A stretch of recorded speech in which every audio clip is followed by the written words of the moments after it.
Assalamualaikum warahmatullahi wabarakatuh. Kami dari Prodi Manajemen Dakwah Fakultas Dakwah dan Komunikasi kelas 2156A. Baiklah, izin memperkenalkan diri, nama saya Hikmayanti dan teman saya yang bernama Ridho Ismail. Kami di sini dari kelompok 9 Bahasa Indonesia. Kami ingin memaparkan video makalah yang berjudul Mengenal Jenis Surat dan Tata Persuratan menggunakan bahasa Indonesia yang baik dan benar. Selamat menyaksikan video kami. Saya akan menjelaskan tentang definisi surat, jenis-jenis surat, dan bentuk surat. Langsung saja, saya akan menjelaskan tentang definisi surat dimulai dari pengertian surat. Surat adalah suatu alat komunikasi untuk menyampaikan informasi tertulis oleh suatu pihak kepada pihak lain yang berupa tulisan dalam kertas. Adapun sejarah dalam surat ada ketika manusia menemukan simbol atau tulisan secara sederhana. Kegiatan surat menyurat di Indonesia sendiri telah dimulai jauh sebelum kedatangan bangsa Eropa ke Indonesia, yakni pada masa Kerajaan Kutai Tarumanegara, Kerajaan Majapahit, Kerajaan Singosari, Kerajaan Sriwijaya, dan kerajaan-kerajaan lainnya yang ada di Indonesia. Yang kedua, saya akan menjelaskan tentang jenis-jenis surat.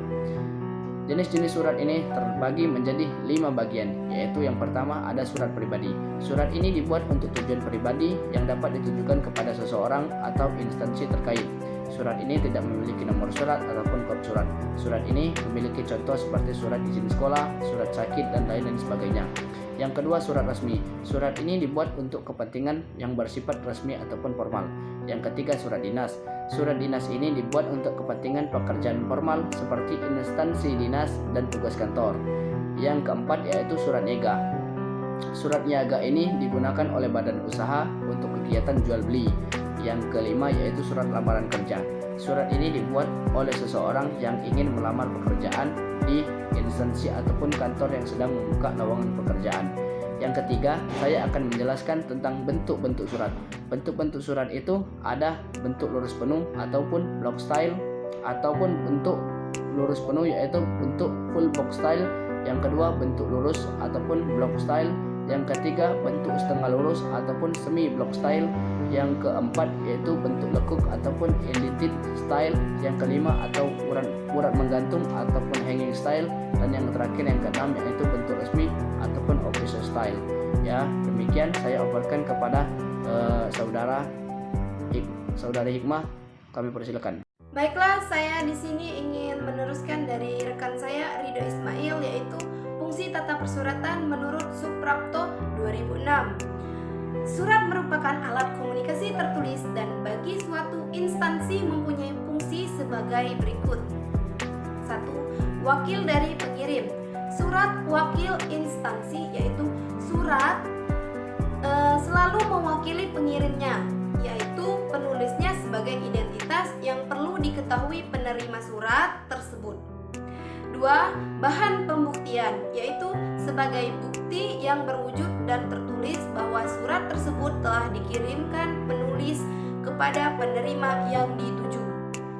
Ketiga, sebagai acuan untuk mengambil tindakan lebih lanjut dari suatu masalah, yaitu bahwa dari surat tersebut penerima dapat mengambil tindakan dari masalah yang dibahas dalam surat tersebut. 4. Alat ukur kegiatan instansi, yaitu surat dapat berisi sebagai macam-macam informasi yang bertujuan memberikan informasi kepada penerima surat, termasuk yaitu informasi mengenai kegiatan dari instansi atau penulis surat.